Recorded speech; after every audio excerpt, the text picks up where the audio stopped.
ભાજપ સહયોગીએ યોગી સરકારનો ખુલ્લેઆમ વિરોધ કર્યો, કહ્યું તાત્કાલિક આ બિલ પાછું ખેંચો।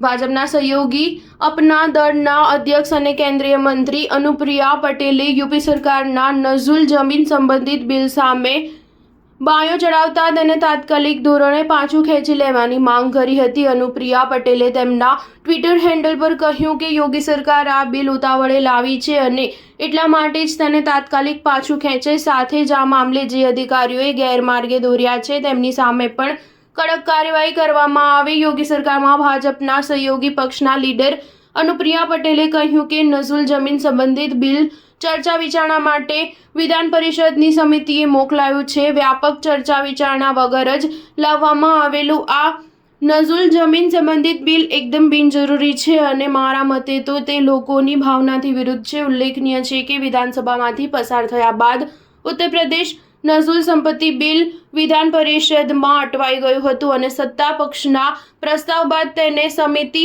સમક્ષ મોકલાયું હતું। પરિષદમાં ગુરુવારે લંચ બાદ ગૃહના નેતા ઉપમુખ્યમંત્રી કેશવ પ્રસાદ મૌર્યએ આ બિલ રજૂ કર્યું હતું, પણ ભાજપના સભ્ય અને પાર્ટીના પ્રદેશ પ્રમુખ ભૂપેન્દ્રસિંહ ચૌધરીએ તેને સમિતિને મોકલી દેવા પ્રસ્તાવ રજૂ કર્યો। સ્ટાર ન્યૂઝ 7 હંમેશા સચ્ચાઈની સાથે।